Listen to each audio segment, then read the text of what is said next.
Hi friends, how are you. चलिए अब हम बात करेंगे आईपीओ के बारे में। पार्क होटल आईपीओ जो एपीजी सुरेंद्र पार्क आईपीओ है वो आ रहा है और वो February 5 से February 7 के बीच में आएगा। ये फ्रेंड्स मैंने पीपीटी बनाई है जिसमें कि मैं इसमें सारे के सारे वो वाले पॉइंट्स कवर करूंगा। और इसमें अगर आप देखेंगे, इसमें मैंने जो एजेंडा रखा हुआ है, फर्स्ट ऑफ ऑल ये एक होटल बिजनेस पे बिलोंग करता है, पार्क होटल। और मैं आपको बताऊंगा कि आगे ये क्या करता है, लेकिन इसका जो पहले हम इंडस्ट्री के बारे में, कंपनी के बारे में वी विल अंडरस्टैंड।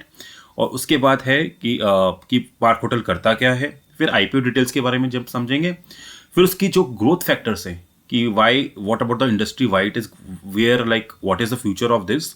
एंड ये जो पार्क होटल है इसका भी ग्रोथ फैक्टर्स क्या हैं वो भी डिस्कस करेंगे। इसके बाद इसके फाइनेंशियल पैरामीटर्स को देखेंगे और फिर इसकी जो कॉम्पिटिटर्स हैं वो भी देखेंगे, and valuation, end of course grey market price. और बाद में जो कंपनी के जितने रिस्क हैं, जो डीआरएचपी मैंने देखे थे, वो भी मैं आपको बताऊंगा। तो लेट्स गेट स्टार्टेड। तो मैं सबसे पहले यहाँ पर मैं इसमें पहले इंडस्ट्री के बारे में आपको बता देता हूँ कि ये इंडस्ट्री क्या है। ये जो होटल इंडस्ट्री है, ये अराउंड इसके जो ब्रांडेड रूम्स हैं, ये 1.7 लाख के अराउंड इनके ब्रांडेड रूम्स हैं राइट नाउ। और इसमें एडिशंस हो सकती है 50 to 60,000 रूम्स की हो सकती है, इनकी रूम्स की, जो कि 4 to 5 ईयर्स में प्रोजेक्शंस हैं ये इन रूम्स की एडिशन होंगी। लेकिन फ्रेंड्स, इन एडिशंस के बावजूद भी जो अगर आप देखेंगे, इसकी अपनी डिमांड को नहीं मीट कर पाएंगे। मीनिंग कि डिमांड यहाँ पे 10.5% की है और सप्लाई सिर्फ 7% की है।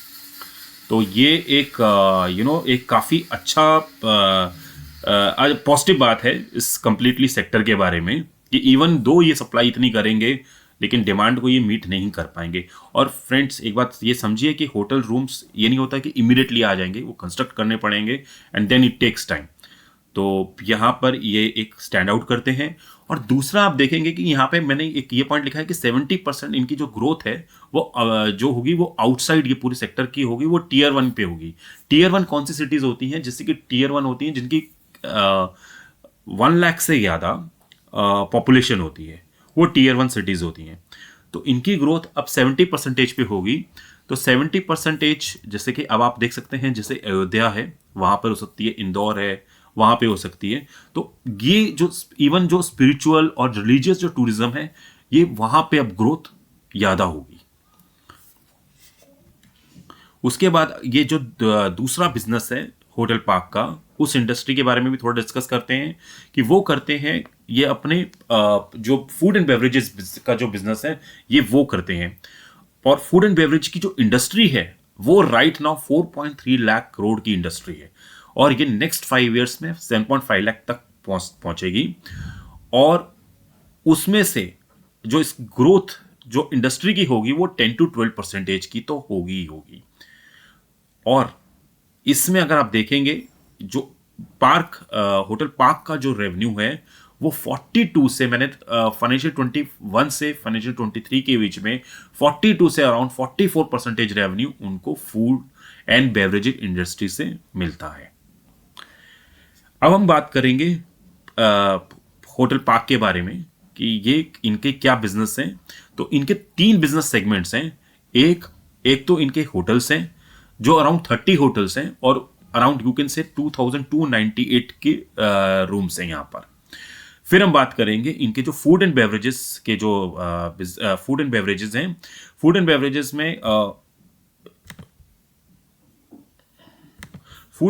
में अगर हम देखेंगे, ये फ्लूरी नाम का इनका ब्रांड है जिसमें 80 रेस्टोरेंट्स हैं। तो ये बिजनेस भी करते हैं। उसके बाद ये नाइट क्लब और भी प्रोवाइड करते हैं अपने होटल्स में, और उसमें एंटरटेनमेंट्स रहते, उनमें entertainments like song and all that, it will be there. और उसकी occupancy one of the highest है और वो 92% पर है। 92% पे वो आता है, ऑक्यूपेंसी रहती है। और अगर आप देखेंगे, अगर तो ये क्रॉस सेलिंग भी होगी।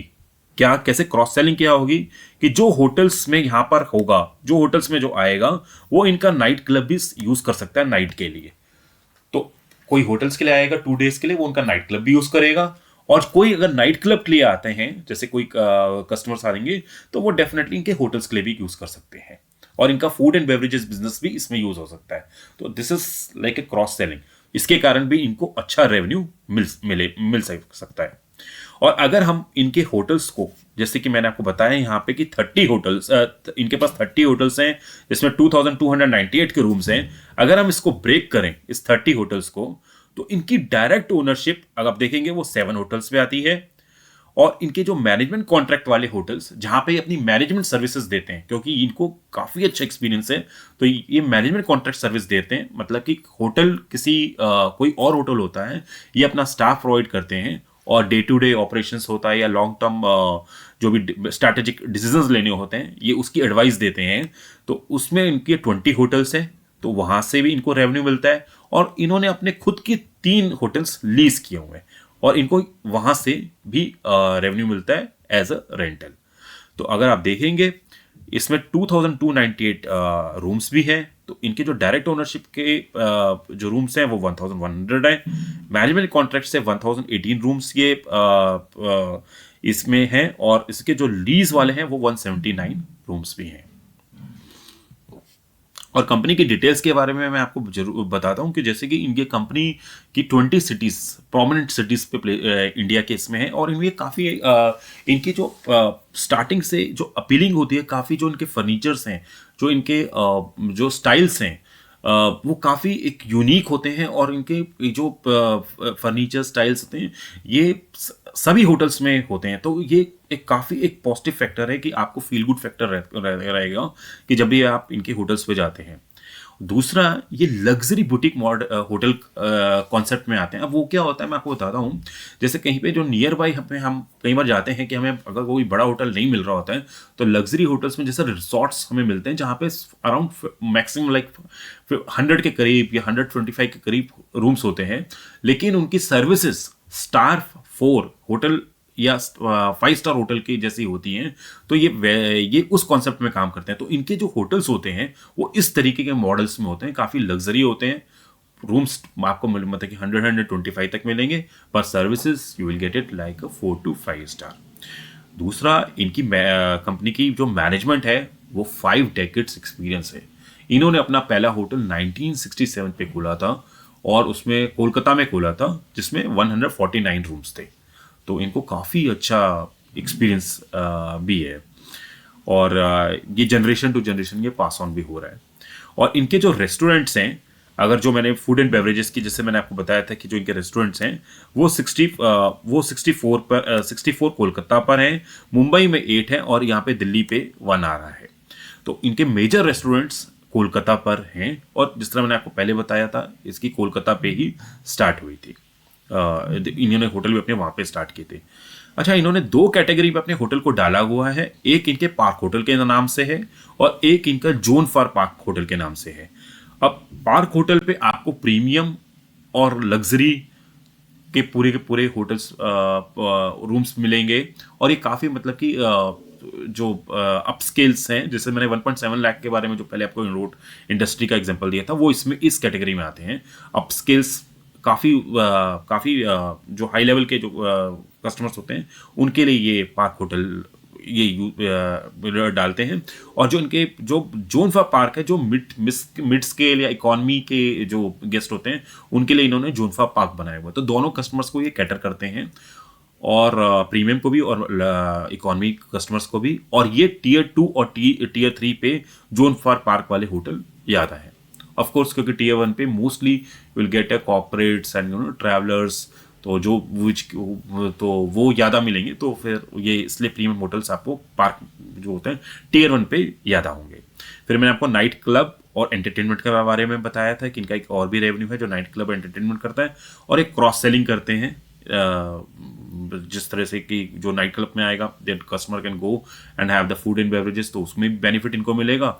और उसके बाद जो होटल्स में आएंगे वो they can join for the night club also. तो जो होटल वाले होंगे वो उनको नाइट क्लब का भी रेवेन्यू देंगे। तो एक क्रॉस सेलिंग अपने प्रोडक्ट्स की इनकी होती है।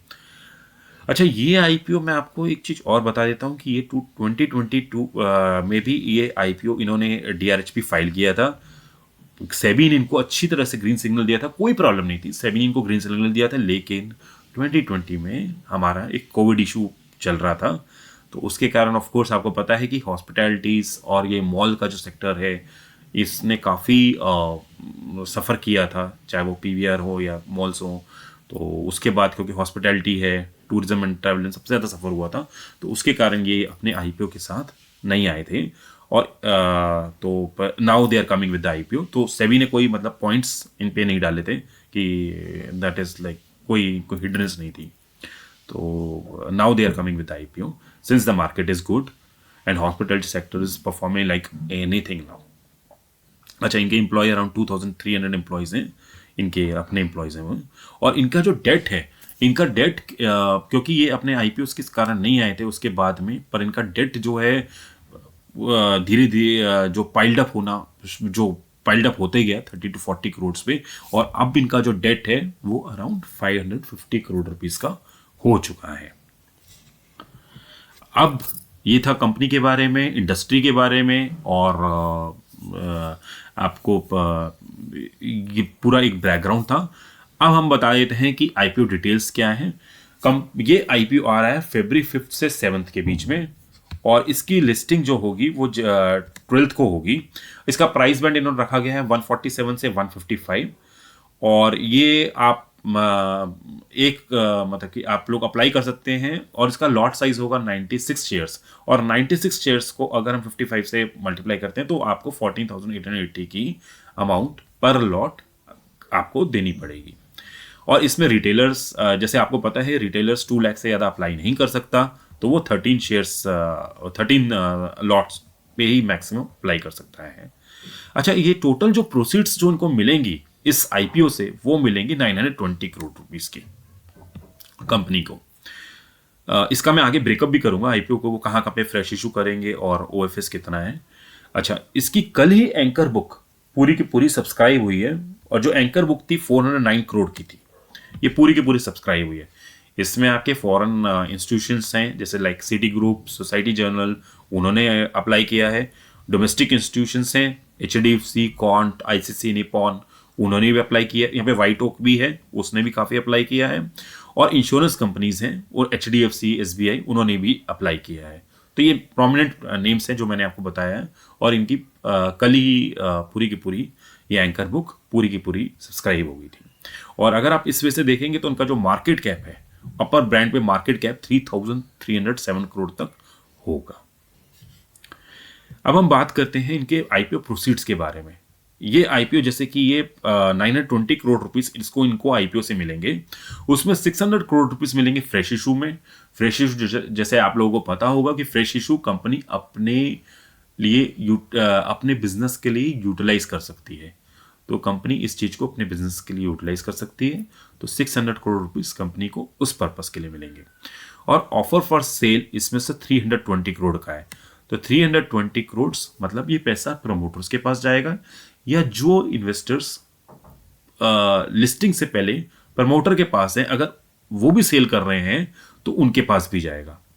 इसमें मेजॉरिटी जो शेयर है प्रमोटर्स हैं जो सेल कर रहे हैं, और लेकिन इनका एक इन्वेस्टर है आरसीपीवीपी करके वो भी अपना थोड़ा स्टेक सेल कर रहा है, तो ये पैसा उसके पास भी जाएगा 320 करोड़। अब आते हैं फ्रेश इश्यू के ऊपर, 600 करोड़ रुपीस जो कंपनी के पास आएगा। कंपनी क्या करेगी कि अपना डेट, मोस्टली ये कंपनी ने लिखा हुआ है कि अपना फुल्ली पे डेट पे कर सकती है, जो कि अराउंड 550 करोड़ रुपीस है। और कंपनी अगर अपना ये डेट पूरा का पूरा रीपे कर रही है, तो आप ये समझ लीजिए जो कंपनी की इंटरेस्ट कॉस्ट है, जो इंटरेस्ट कॉस्ट आ रही है वो कंपनी अपनी सेव करेगी। और जब कंपनी एक बार अपनी इंटरेस्ट कॉस्ट सेव करेगी तो उसके मार्जिन्स काफी अच्छे होंगे, प्रॉफिट मार्जिन्स। इसमें मैं आपको एक एग्जांपल देना चाहता हूं, जैसे टाटा मोटर्स ने अपना जो स्टेक है, जो टाटा टेक की जो सब्सिडरी है, ये इसको लेकर आए थे आज से 2-3 मंथ्स बैक। जो भी इनको पैसा मिला था टाटा टेक को, इन्होंने वो पैसा अपना जो टाटा मोटर्स के डेट हैं उसको रीपे किया था, और आप देखिए जो कल रिजल्ट आया है वो बहुत ही अच्छा आया है। इन्होंने अपना इंटरेस्ट कॉस्ट, फाइनेंस कॉस्ट जो है वो बचाया है, और इन्होंने वो मेंशन भी किया है। तो that is what you should always see. जब भी कंपनी अपना डेट रीपे कर रही होती है और उनका डेट नेग्लिजिबल जीरो तक पहुंच रहा होता है, तो डेफिनेटली कंपनी काफी अच्छा इंटरेस्ट कॉस्ट सेव करेगी। That is one of the prime reason also कि कंपनीज अपने आईपीओस को लेकर आती है। ऑफ कोर्स और भी रीजन होते हैं, जैसे विजिबिलिटी है, तो बट ये भी एक this is also very helpful in debt also, like repaying the debt also. उसके बाद ये अपने बाकी का जो पैसा है वो जनरल कॉर्पोरेट पर्पस के लिए यूज करेंगे। अच्छा, इसमें मैं आपको बताता हूं, क्योंकि मैंने हर बार आईपीओ में आपको जनरल कॉर्पोरेट पर्पस में बताया, मैं आपको ये बताना चाहता हूं, यहाँ पे थोड़ी सेबी की गाइडलाइन होती है कि आप 25% से ज्यादा जितनी आपकी प्रोसीड्स आ रही हैं उससे 25% से ज्यादा जनरल कॉर्पोरेट पर्पस के लिए इस्तेमाल नहीं कर सकती। One thing. Second thing, SEBI की गाइडलाइन के बाद हर अमाउंट वो बोर्ड ऑथोराइज करेगा, बोर्ड ऑफ डायरेक्टर्स जो उस कंपनी के होंगे वो ऑथोराइज करेंगे, तभी आप यूज कर सकते हो। थर्ड थिंग, डीआरएचपी में आपको मेंशन करना है कि जनरल कॉर्पोरेट पर्पस है क्या, थोड़ा क्लियरिटी में आपको मेंशन करना होगा। जैसे कि इन्होंने मेंशन किया है रिपेयर्स के लिए, कैपिटल एक्सपेंडिचर के लिए, सैलरीज के लिए, और जो ऑर्डिनरी खर्चे होंगे उसके लिए, या जो इनको टैक्स पे करने होंगे उसके लिए। इन्होंने ये कुछ आपको these things like they have mentioned that. तो just wanted to tell you on general corporate purpose. तो ये सेबी भी इसमें गवर्न, सेबी की गाइडलाइंस भी आपको देखनी पड़ेंगी। बोर्ड से जो अमाउंट करते हैं वो ऑथोराइज्ड बोर्ड का स्टैंप होना उसमें जरूरी है, और उसके बाद उसका जो पर्पस है वो डीआरएचपी पे भी में भी मेंशन होता है। आगे इसमें जब अब ये आईपीओ की डिटेल्स थी, अब थोड़ा इसकी ग्रोथ फैक्टर्स के बारे में देख लेते हैं। कंपनी का ये मानना है कि इनका जो इंटरनेशनल ट्रेवल है वो फर्स्ट हाफ तक जो है वो रिकवर हो जाएगा फाइनेंशियल 25 तक। और जब इंटरनेशनल ट्रैवल इनका पूरा रिकवर होता है, सिंस कि इनका जो होटल जो पार्क है वो काफ़ी प्रीमियम इसमें आता है, और प्रीमियम और अपस्केल में आता है, वो कस्टमर्स के लिए होता है, लेजरी कस्टमर्स के लिए, तो वो डेफिनेटली इनको काफ़ी अच्छी तरह से इम्पैक्ट रेवेन्यू देगा फाइनेंशियल 25 से। फिर इनका जो डोमेस्टिक जो बिजनेस है, इन्होंने ये बताया है कि ये 20% इनका जो डोमेस्टिक बिजनेस है वो बढ़ चुका है लास्ट ईयर से। और जैसे रीजंस भी अब आपको बताई हैं, क्योंकि government is working very good.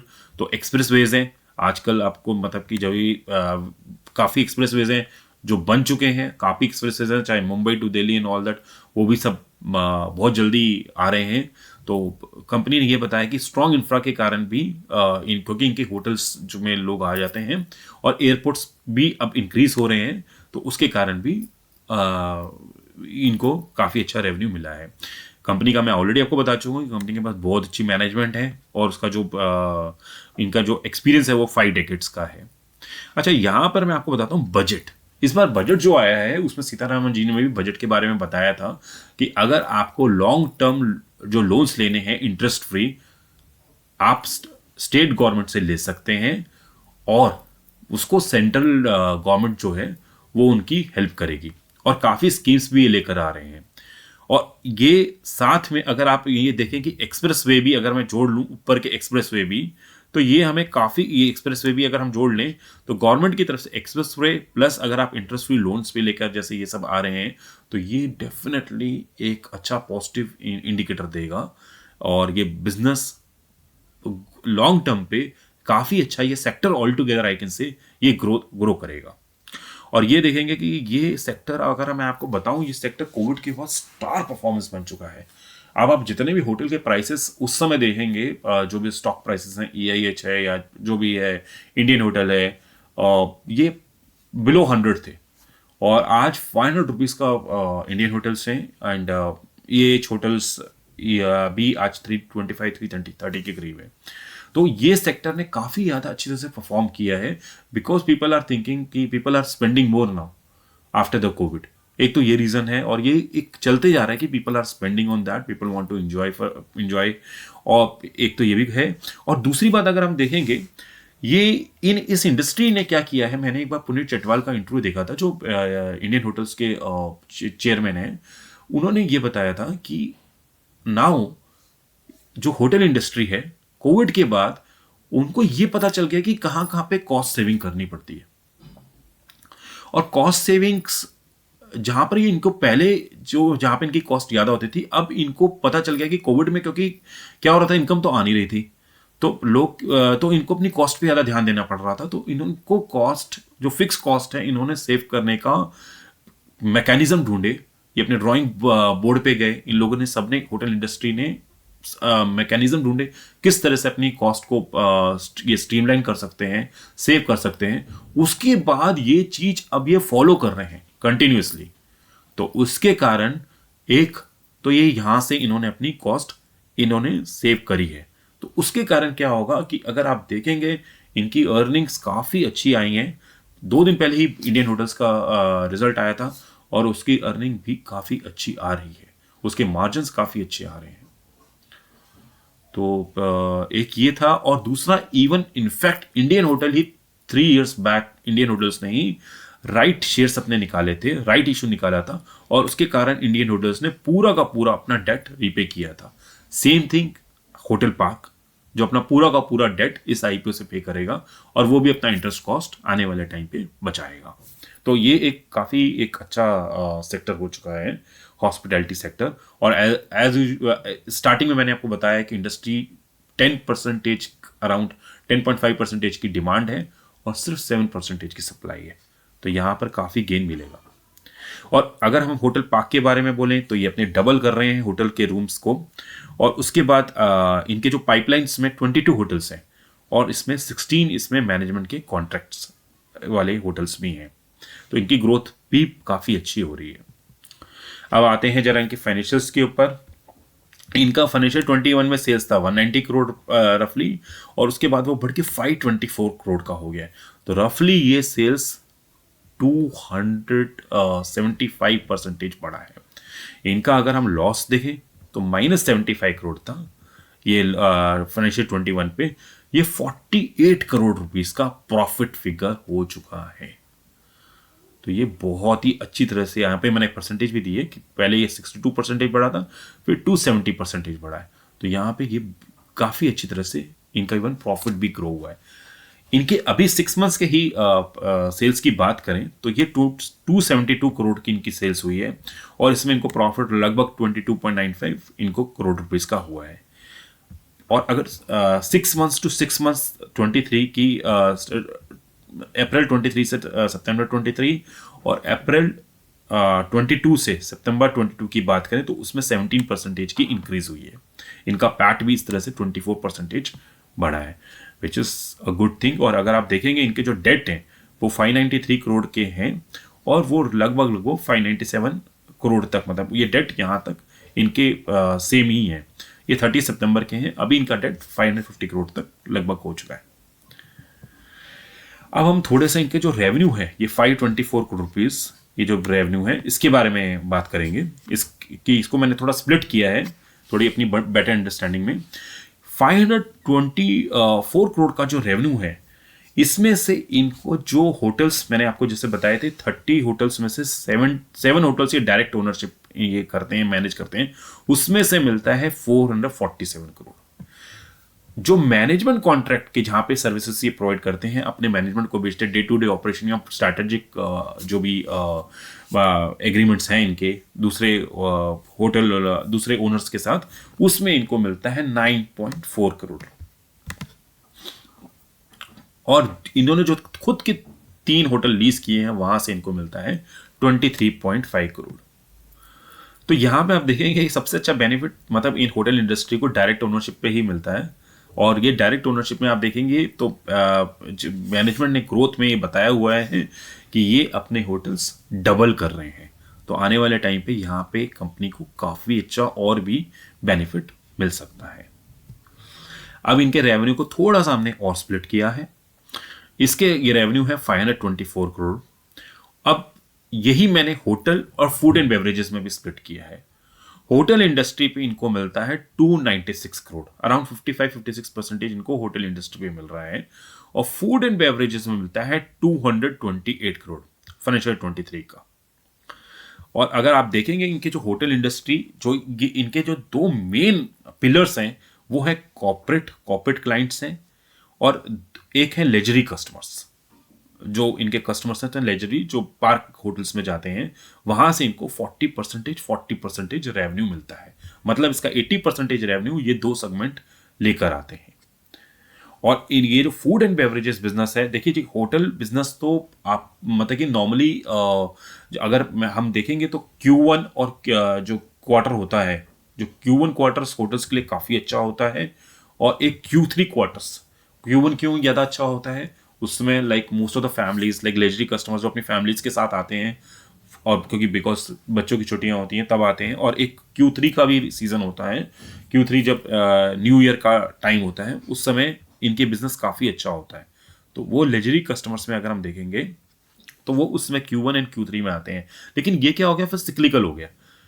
जो फूड एंड बेवरेजेस का होता है वो नॉन सिक्लिकल है। अब इनके जो भी फूड एंड बेवरेजेस, जहाँ जहाँ पे भी फूड एंड बेवरेजेस के सेंटर्स हैं, तो वहाँ पे इवन जो लोकल पीपल हैं they can also order for that, तो ये नॉन सिक्लिकल है। तो इसमें इनको all the 12 months they will be getting sales more और less, it is going to be same. और ये सबसे पहली बात है, ये काफ़ी अच्छी तरह से हाई मार्जिन भी होता है। फूड एंड बेवरेजेस बिजनेस में फ्रेंड्स काफ़ी अच्छा मार्जिन होता है, और दिस इज अ स्टेबल, क्योंकि जो बंदा आएगा वो डेफिनेटली फूड एंड बेवरेजेस में डेफिनेटली इट विल कंज्यूम।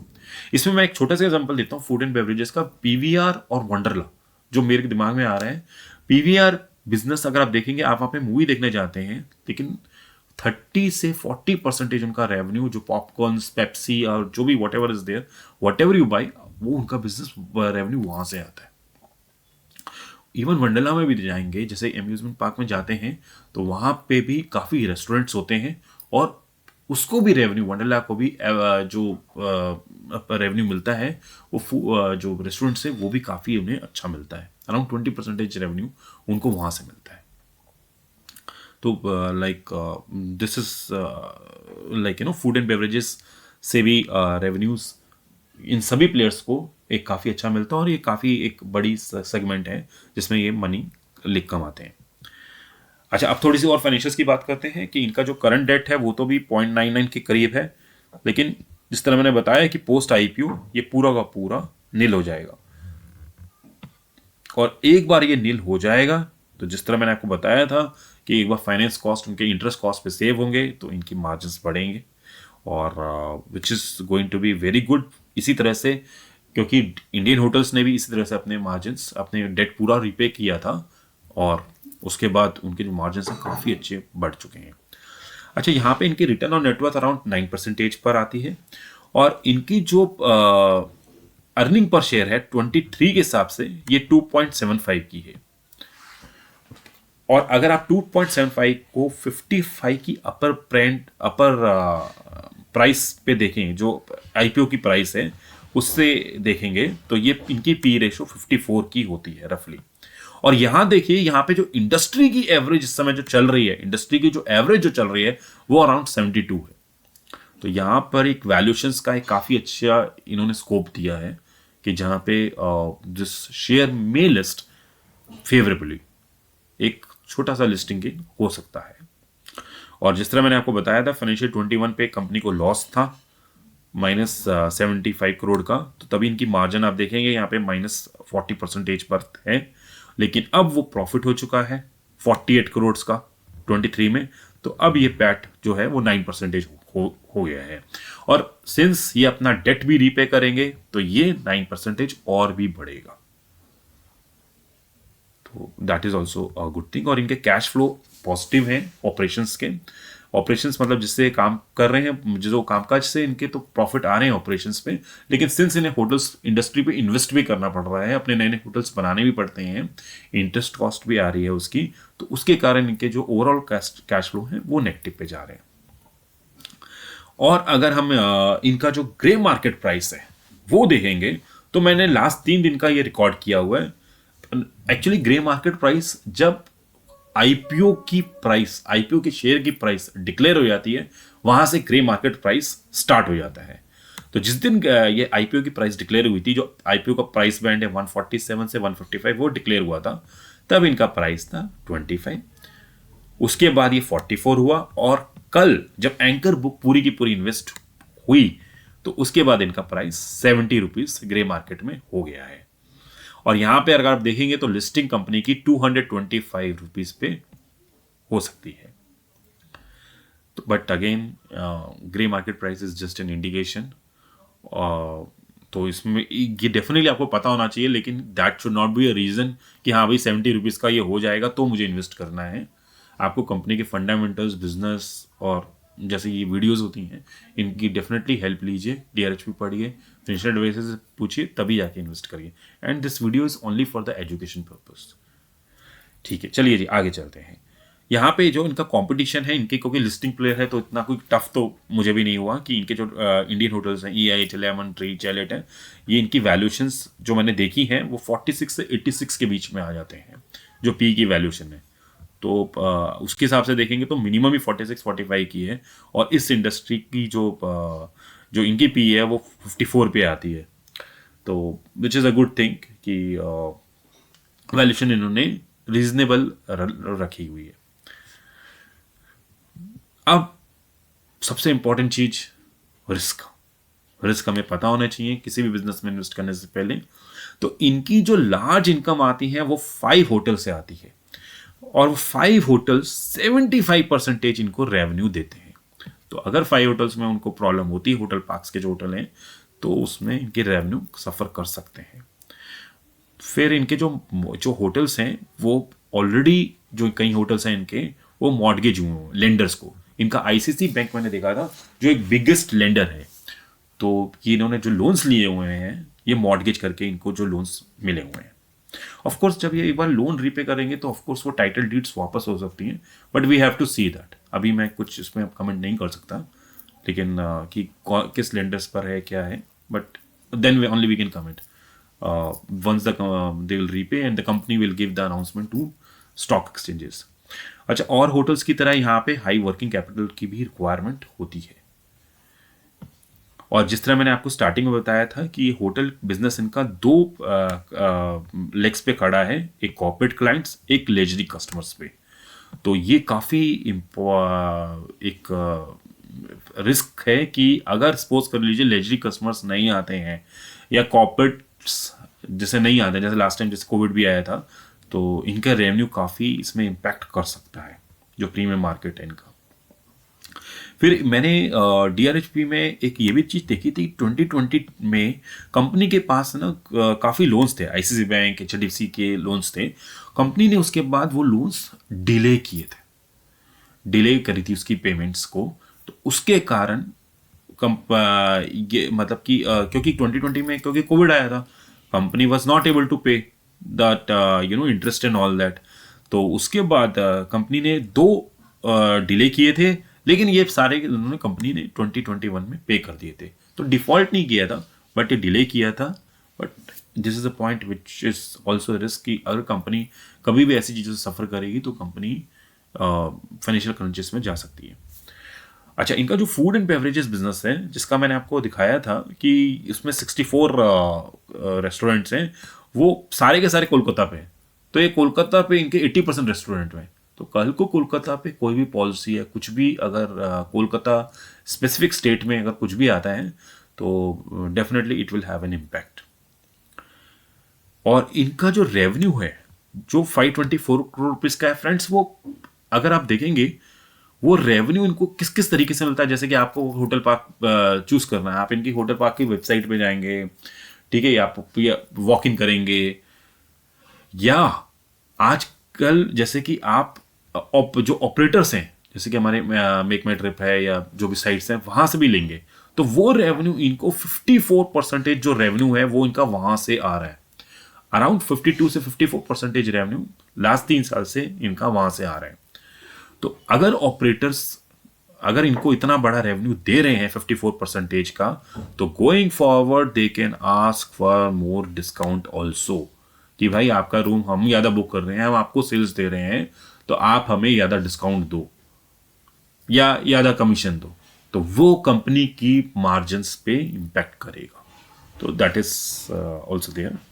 फिर उसके बाद मैंने ये देखा था कि इनकी जो लिटिगेशंस हैं वो काफ़ी 2015 से काफ़ी चली आ रही हैं और अराउंड इनकी काफ़ी लिटिगेशंस हैं। सबसे ज़्यादा मैंने प्रॉपर्टी टैक्स में देखा है। प्रॉपर्टी टैक्स पे इनकी property tax, service tax, entertainment पे है और उसमें 170 करोड़ की इनकी लिटिगेशंस हैं और उसमें से आई थिंक 90% जो इनकी लिटिगेशन है 155-160 करोड़ रुपीस वो प्रॉपर्टी टैक्स पर ही है। तो that is something is there. तो 170 करोड़ की एक की लिटिगेशंस इस कंपनी के ऊपर है और इसका जजमेंट फेवरेबल अनफेवरेबल हो सकती है कुछ भी। तो अगर अनफेवरेबल होती है तो that will be a pressure on the company. और बाकी इसके जैसे रिस्क हैं जो नॉर्मल इंडस्ट्री को होते हैं, जैसे सीजनैलिटी का, अगर सीजनैलिटी के ऊपर डिपेंड होता है ये बिजनेस, जैसे मैंने आपको बताया Q1 Q3 में होता है, Q2 Q4 में थोड़ा कम होता है। और अगर एयर फेयर अगर बहुत बढ़ जाते हैं दैट ऑल्सो डिपेंड्स कि अगर एयर फेयर भी बढ़ेंगे तो लोग people will not be travelling much. Credit rating agency अगर कुछ भी ऊपर नीचे क्रेडिट रेटिंग अगर प्लस माइनस का अभी जो इनको जो क्रेडिट रेटिंग है उससे ऊपर नीचे देती है तो ऑफकोर्स इनकी जो बोरिंग कॉस्ट है वो बढ़ेगी, तो वो भी इम्पैक्ट इसमें आएगा। और अगर इनके नए होटल्स हैं, अगर उनकी कंस्ट्रक्शन उनकी डिले होती हैं तो वो भी इम्पैक्ट करेगी कि इनकी फ्यूचर ग्रोथ को, तो इनकी प्रोजेक्शंस वहाँ पे जैसे खराब हो सकती है। तो this was all about this APJ Surendra park IPO जो February 5 से आ रहा है। तो प्लीज़ आप लाइक करिए मेरे चैनल को, सब्सक्राइब करें, शेयर करें और कमेंट करें।